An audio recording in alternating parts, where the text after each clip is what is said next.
Thomas, how's it going? Now you're returning this. To the depths.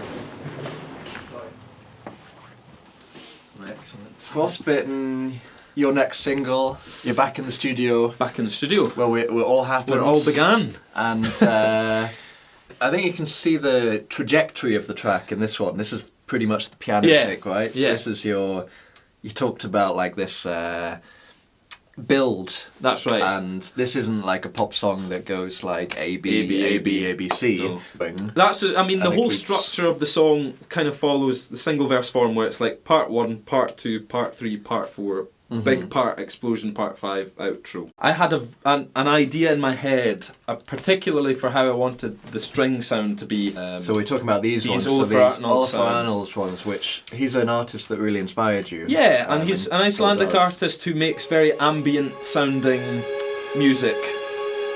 Yeah, And- so that's kind of ambient bed of sounds. Yeah. Yeah.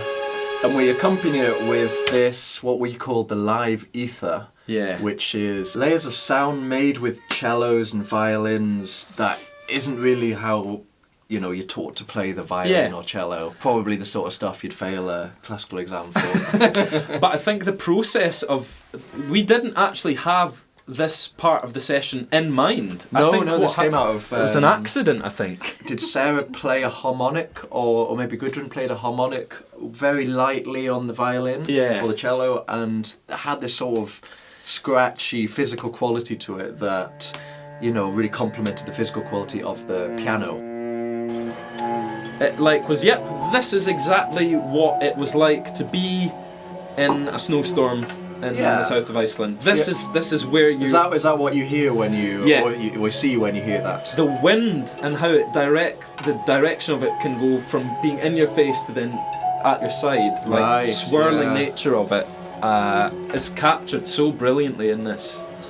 I get a sort of feeling of being in like a house out in the countryside somewhere with a storm, very windy, kind of cold storm happening, and there's kind of old creaks in the house of like an old wooden chair and a table. Because for me that's like coming in from the storm. Yeah. And then that's sort of contrasted with being in like the eye of the storm, which was the like, main sort of explosive part of the track. Yeah. So this is like I don't know, like the climax of the storm, and that's really has this huge like thud sound here. Yeah. I think you were talking about the sound of like the waves smashing up against the rocks. It's a crashing. So it's almost like you're out in the storm like this, and then you go back. You retreat. Retreat into the kind of comfort or the other world of the indoors, which is here. So it's like outdoors and indoors. Yeah. Yeah, you're totally right with both outdoor and indoor, absolutely. It was so much fun to record this part. I just remember it being so random. And actually, the raw sound of all those layers combined just had something to it that we couldn't get any better than that. No. I'm not sure I've heard that before, and I'm not sure we could make it again. I doubt it, yeah. It was I think it's the magic of working in a studio in a kind of instinctive way. The same when I think when we listen back to the piano track, really that takes me back to being like your flat where the piano is recorded. Yeah. Like it has a very distinctive sound in that hallway, quite resonant. Yeah. You can hear the wooden floors and the pedals moving and the wonkiness of the piano and it's not a studio grand piano sound, it's the Barra's piano. It's the Barra's piano, the Barra's piano. Yeah. Dodgy old knackered piano, tuned to within an inch of its life. And somehow it still pulls it together. What about the choir that we built? Because I think this is quite a distinctive part. Absolutely.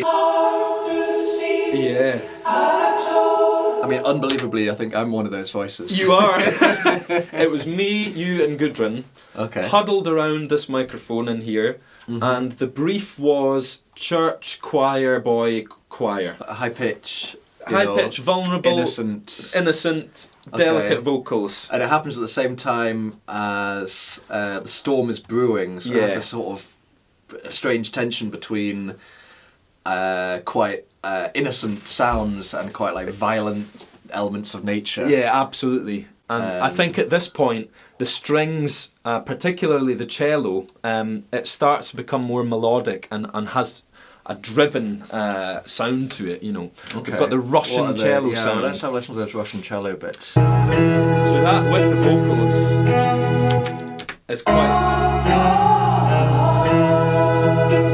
Yeah. Right, that's cool. What about the lead vocal sound? How do you feel about that? What's that? I think we tried to do it in as few takes as possible. We die when the frost. And we probably did a lot of takes and then went with the first one. Yeah. Usual. Which is the usual when I'm least in my head about it. Yeah, I think we just took one take that worked really well and sat with it. Right. Cool. So how does it feel looking back on it now? Really quite liberating to feel like we got to this stage after so many different versions of the track reared its head. It was nice and humbling to go, actually, to make this track successful, we just need the bare raw elements, which are the piano, the voice, the strings, and these big orchestral percussive thuds. It's a real highlight, this piece, especially in terms of it directing the rest of the record.